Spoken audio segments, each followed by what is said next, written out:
Ya. Después de haber visto entonces la aplicación con calma, haber revisado todas las interfaces que tenemos y eso, una primera opinión, tu visión, ¿qué es lo que ves, lo que le cambiarías, lo que le agregarías?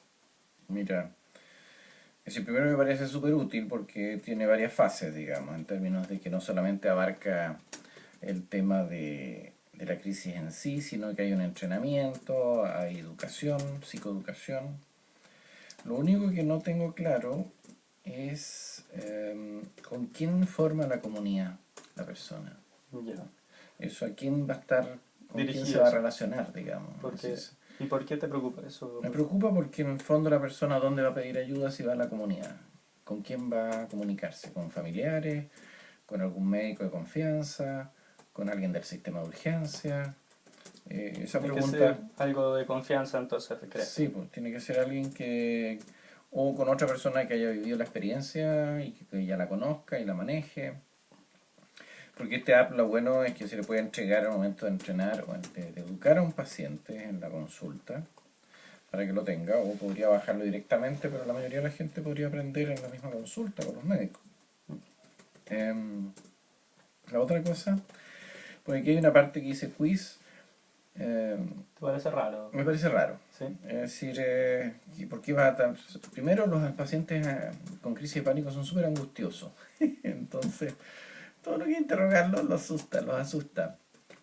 Lo que tú tienes que poner ahí es, no sé, información importante, Pero ponerle nada que sea otro. así que la No que exija le y que... exija, no con la orientación de que le pregunte cosas, sino y test y cosas así. Yo creo que es útil el test después para poder evaluarse, porque una cosa es entrenar y el entrenar, dentro del entrenar tendrá que estar el test, porque es un Claro. botón aparte. El test es porque buscamos un test online para ver el tema de la ansiedad y con ¿Ya? eso entonces podría hacerse un pequeño Ah, test un para ver en feedback. su situación. Ya, pero Sí. entonces no es un test de la entrenamiento, Es que es un... hay dos. Hay uno de entrenamiento donde te haces preguntas y tú respondes, que es lo Ya, que tú estabas cuestionando, y después está este otro botón aparte del test que es para hacerse un test ya, de... pero eso tendría que llamarse autoevaluación, Ya, más que test. Autoevaluación, que es una encuesta de angustia o ansiedad para saber en qué nivel estoy o cómo estoy. ujú, Lo de la meditación me parece bien. Meditación y relajación pondría, porque no es solo meditación. El botón, ¿qué otra cosa? Los ejercicios son, porque hay varias técnicas de relajación, digamos. Hay una ujú. técnica que es progresiva, relajación muscular, la otra es la imaginería, la otra es simplemente el manejo de una meditación. Porque una cosa es técnica de relajación Ujú, y otra cosa es una meditación. claro, La meditación es un ejercicio aparte, así que me parece bien que esté, digamos, claro. como parte de la educación de un paciente con trastorno de pánico, en términos de que tiene que entender que si él se educa a sí mismo en la meditación, va a poder manejar mejor las crisis cuando tenga una crisis. Entonces, cuando tenga una crisis, usa una técnica de relajación, pero para basal de su estado mental, la meditación es bienvenida. Ya, Por lo tanto, la meditación sería un ejercicio y la relajación sería otro ejercicio. Es decir, sería como un botón aparte, diría yo. ya. O sea, ahí tendría que ser en general como ejercicios de relajación y dentro de eso estaría la meditación. O poní la meditación como un tema aparte para resaltarla. Como tú la tenías ahí en cuatro botones, podrías Ujú, dejar un botón para meditación, como está. Y ya. el otro botón, o acceso, no sé cómo llamarlo, ponerlo en técnicas de relajación o herramientas de relajación. ¿Y por Y qué ahí harías puede esa hacer los distinción ejercicios. tú? ¿Es importante hacer esa distinción? Es que sí, porque la meditación no sirve para lo agudo. Ya, La técnica de relajación sí, la respiración, la meditación es una forma de asumir la vida en ese minuto. En el fondo es promover al paciente con técnica, con trastorno de ansiedad que se deje 10 minutos diarios o 15 hasta 20 minutos que puede durar la relajación, la meditación, ujú, en hacer una respiración nasal que puede ir o no puede ir con una música, eso es muy variable. claro. Eso es ¿Ya? como se sienta cómoda la Eso persona, es como lo gusta a él. Yo creo que podría dentro de esa variable ponerle con con o o sin sin música. música. Ya, Y la meditación es enseñarle a un entrenamiento de la meditación, porque después la idea es que no haya nada que le diga nada durante la meditación. No sé si me claro. entiende. Es decir, No entrena, pero no es que en el ejercicio él tenga que alguien le está escucharla. diciendo algo. No, A diferencia de la relajación sí. En la relajación puedes poner una música de fondo y puedes ponerle una indicación, bueno, ahora que estás con esta música, desconecta tu mente de todo lo que te rodea y empieza a pensar en tu cuerpo y conectarte con tu cuerpo y empieza el ejercicio de relajación. Ok. ¿Ya?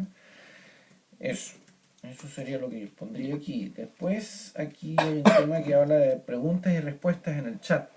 Esas son preguntas y respuestas por inteligencia artificial en términos que van a haber un pool de respuestas automáticas para el paciente a las preguntas más frecuentes en Claro, con relación al cierto, tema. por ejemplo, se relaciona, no sé, estrés, dolor, corazón, al tiro con esas palabras clave, busque entonces las respuestas que están relacionadas con eso y trabajar de forma más inteligente y no sea como un buscador de Google simplemente, sino que le dé una respuesta concreta. Ya, perfecto. ¿Ya? Y que eso sí, trabaje con una base de información, que no sea como de cualquier parte.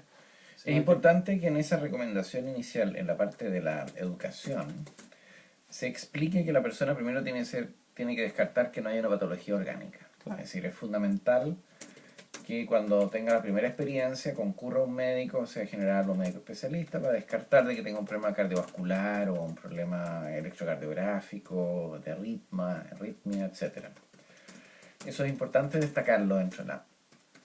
Este app debe funcionar una vez que la persona descartó eso y sabe que tiene un diagnóstico de trastorno de pánico. ¿Para qué? Para que se entrene, para que se prepare, para que sepa qué hacer, pero ya el tema médico general está descartado.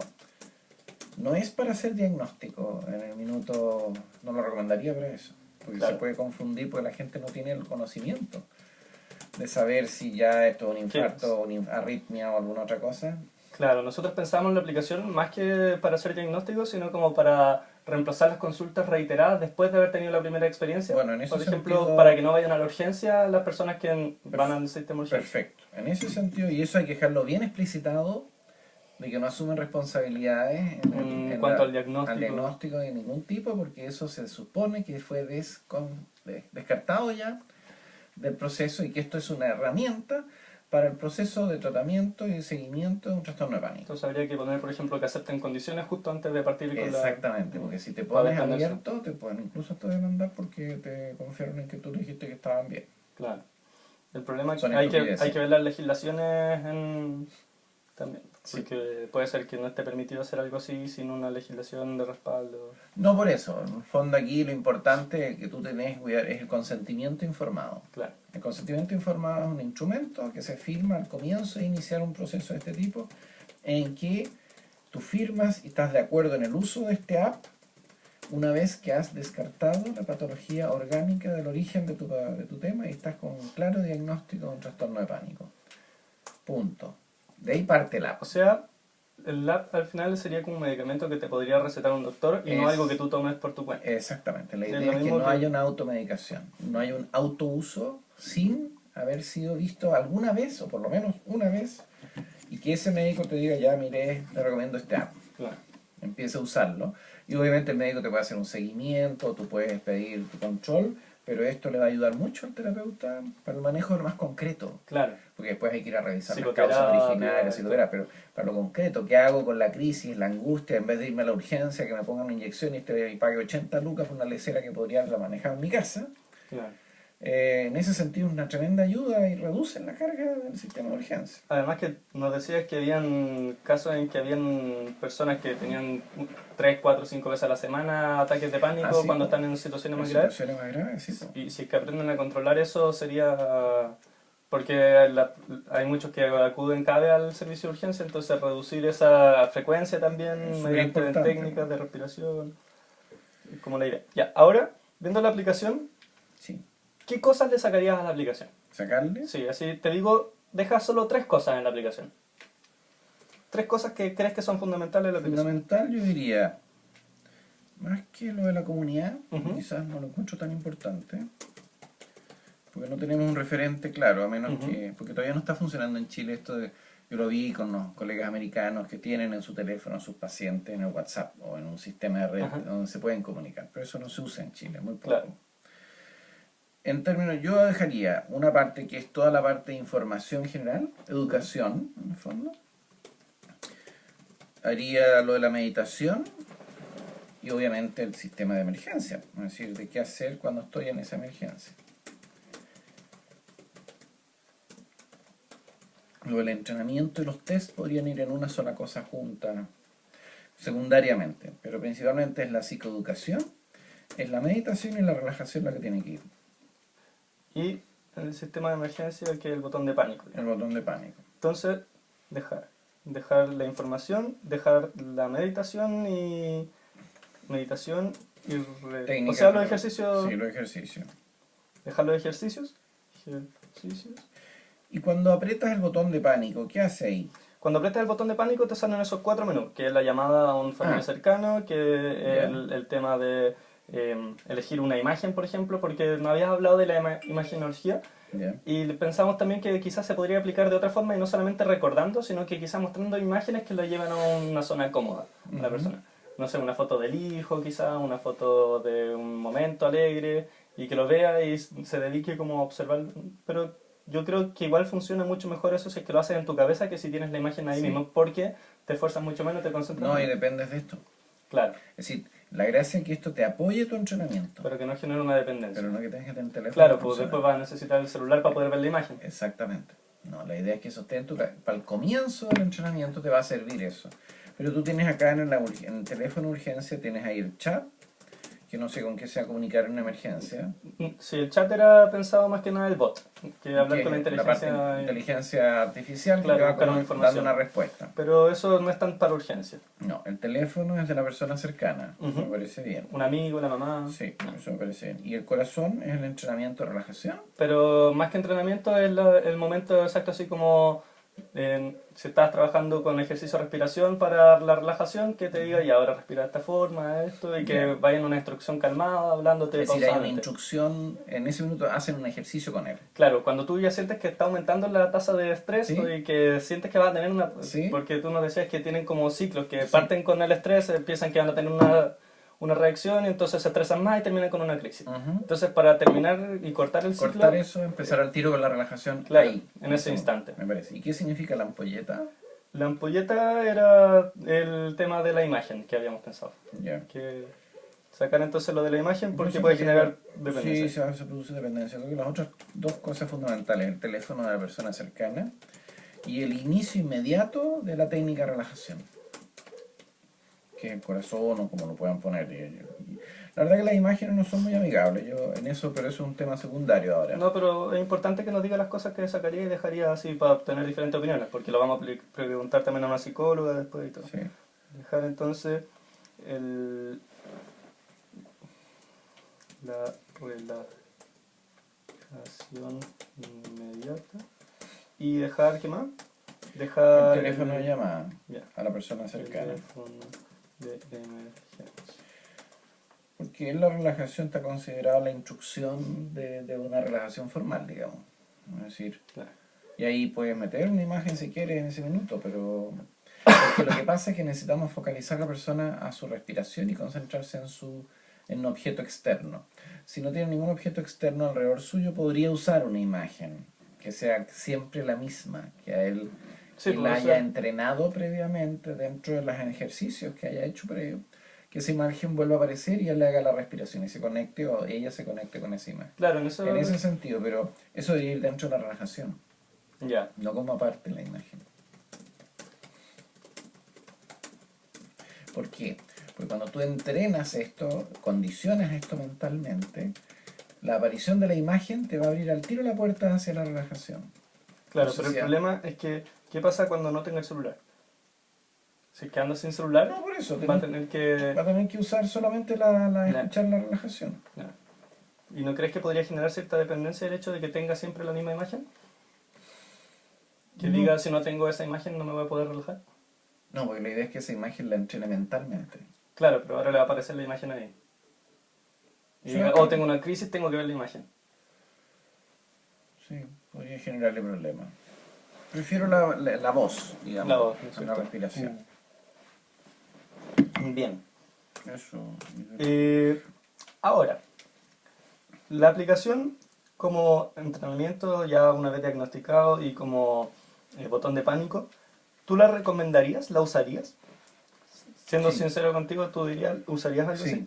porque tengo que saber si una vez que tengan construido el texto, de qué texto va a tener, cómo va a ser la estructura de lo relatado. Hay un libro de Sergio Glocker, se llama, que es un colega psiquiatra, que es experto en trastorno de pánico, donde pueden buscar la información más específica, que sacó un libro para la... Creo que lo tengo en la consulta, voy a ver si lo tengo. Que es para como educación general sobre el tema, porque no vamos a entrar en neurotransmisor y cuestiones así, sino que en términos de dar una explicación simple, concreta, de qué es lo que es esto, cómo se produce y cómo lo podemos manejar.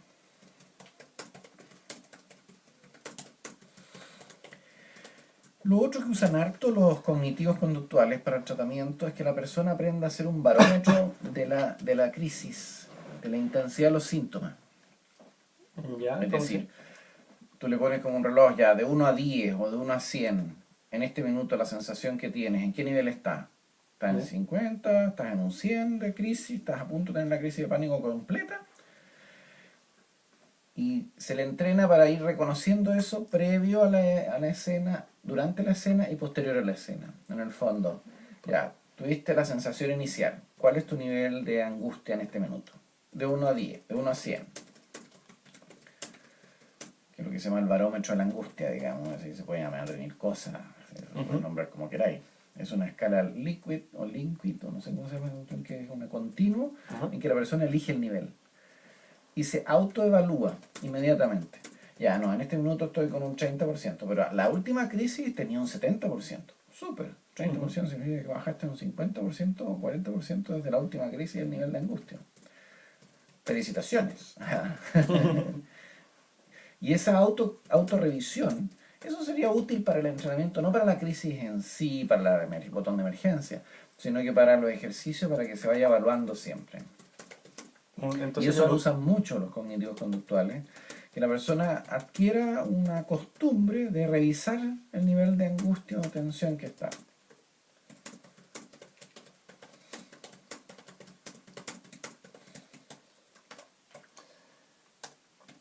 bien, entonces tú recomendarías un barómetro De la de angustia, angustia, por llamarlo de alguna o del forma. barómetro de las sensaciones, o de como tú quieras. Ya. Eso sí, No con un agregarías. autorregistro. ¿Tú crees que la interfaz de la aplicación es complicada de usar también? ¿Pondrías ciertas priorizaciones una sobre otra? ¿Lo dejarías tal como está? Igual es complicado verlo en el PDF, pero Complicado. ¿crees que está muy escondido quizá el botón de pánico? ¿O crees que está bien? ¿Dónde está? Yo creo que el botón de pánico debe aparecer en toda la interfaz, en todas partes, todas las veces. Por ejemplo, incluso en la primera no está el botón de pánico. Claro. Pero eso ahí es cuando está iniciando. Porque la idea es iniciar una vez la aplicación, ¿Ya? ingresar tus datos y después nunca más ingresar los datos. Ah, Entonces la perfecto. primera interfaz siempre, Ya va a estar entonces el botón de claro, pánico. va a ser siempre la primera pantalla el botón de pánico. Ya, perfecto. Ya está bien. Es solamente cuando te está No, yo te registrando. dije lo que sacaría y pondría, digamos, Ujú. pero... eh, Ahora una pregunta dura. sí. Si yo te dijera, ¿pondrías tu nombre dentro de la aplicación? Que dijera, esto fue recomendado por el doctor Tomás Bader. ¿O qué cambiarías para poder poner tu nombre? ¿Qué requisitos pedirías tú para él? Uno, que se cumpla el compromiso o lo que se llama el consentimiento informado. Ujú. Y en ese consentimiento informado está descrito exactamente, estrictamente, que debe ser evaluado médicamente en la etapa inicial para descartar las causas orgánicas de una crisis angustiosa o de la sensación angustiosa. 2, debería tener claridad sobre qué pusieron de texto de información con respecto a los trastornos de pánico, qué evidencia usaron, qué literatura usaron. Si eso cumple con ciertos criterios técnicos básicos, lo voy a reafirmar. Y esas serían mis condiciones más importantes, digamos. Y que el botón de pánico sea lo más efectivo en términos que la técnica de relajación sea bien descrita, Y que no sea algo chanta, sino que no que sea sea... lo chanta, que la música sea de buena calidad de base, que se elija una música meditativa, que se elija una música de relajación. Y eso hay que buscar porque no es cualquier tipo de música, no es ponerle rock, digamos. Claro, Entonces cumple con una serie de criterios básicos para poder yo decirte, yo pongo mi firma al app. En este minuto no lo pondría. claro, yo tampoco. Yo tampoco, no, si es un prototipo del Pero prototipo obvio, del po, si prototipo. está en prototipo, y ahí tenemos que... Pero lo importante es que porque Pero uno está bien. se hace esa pregunta, ¿pondría mi nombre? Y ahí uno al tiro le salen todas las cosas que dicen, no, por esto, por esto y Sí, por esto. po, por Entonces, eso. de partida, que esté descrito estrictamente que tiene que ser evaluado por un especialista Sí, antes. o por un médico, tiene que ser visto por un médico antes.